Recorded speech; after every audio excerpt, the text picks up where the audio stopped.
Karong nahuman na ang collaboration tali sa kagamhanan sa lalawigan sa Sugbo ug sa Robinson's Galleria sa pagpahigayon sa R-Cebu Experience Cebu Island. Gilantaw ni Gobernador Gwen Garcia nga ipadayon gayud kini sa mga umaabot pa nga panahon.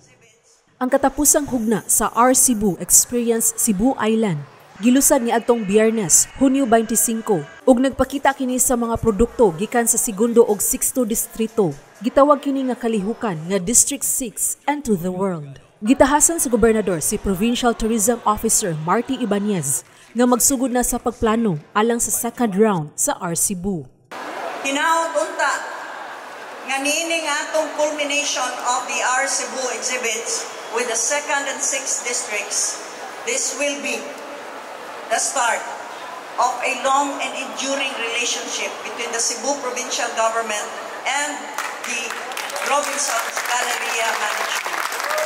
Di lang yun ta magbuwag. Pait biya ng buwag kag uyab.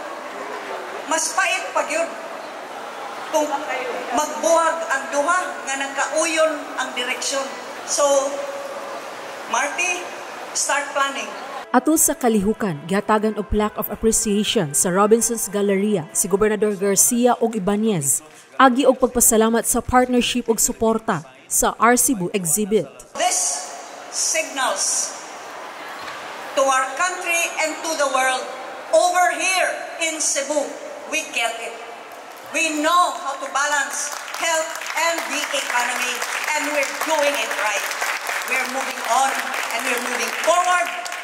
Because right now, in the doom and gloom of all this fear pandemic, Cebu is the last remaining province standing and shining its inspiring light throughout this entire country for the rest of the country to follow. Si Florami Adolfo, Operations Director sa Robinson's Land Corporation, niuyon usab sa plano sa Kapitolyo nga ipadayon ang R-Cebu nga gipahimutang diha sa ilang mall ang Robinson's Galleria.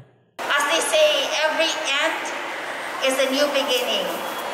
So may this be the start as we continue to move forward with new opportunities, new startups, new curve of enthusiasm, of entrepreneurial spirit, dynamism of SMEs in various sectors, and of course, scaling up our plans.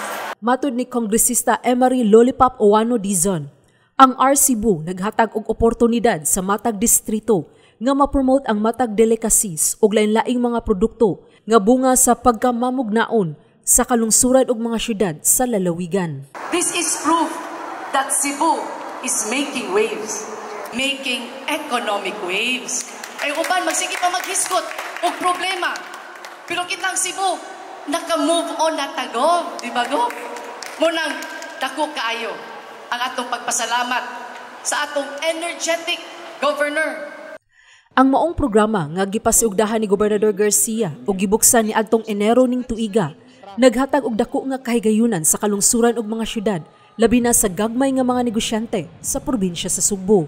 Dinhi mapakita og ma-promote ang ilang delicacies ug ubang mga produkto og tourist destinations sa lalawigan ug mapakita ang ilang creativity, dynamism ug passion. Sa ikaunom ug katapusang leg sa first round sa R-Cebu, diin gidungan ang 6 ug 2nd districts. Gisalmutan kini sa Mandawi City ug mga lungsod sa Santander, Cordova, Consolacion, Alcoy, Bulhoon, Argao, Sambuan ug Uslob. Aduna sa booth alang sa district champions sa Sugbo Negosyo sa Dakbayan sa Mandawi. Duha niini sila si Zinaida Seno, taga Magikay, Mandawi, kinsa na maligya og lain-laing klase og luto sa mani, nga benepisyaryo sa Sugbo Negosyo ubos sa buhatan ni Board Glenn Soco. Ug si Teresita Cabahog, taga Magikay, Mandawi usab, kinsa nagnegosyo og cakes og fresh lumpia ug benepisyaryo ubos sa buhatan ni Bukal Junkie Owano. Proud nga apil among product sa kani nga Sugbo Negosyo program ni Governor Gwen. Because ma-enhance na mo og maayo ang among product. Then not only one class of product, but a variety of products made of peanuts. Pura buyag ginoon atong pandemic, kusog ginoon kayo, kay tungod tingaling ang mga tao dili kagawas.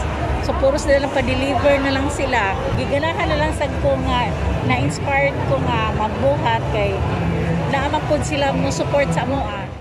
Sheila Gravinez, Balita sa Sugbo.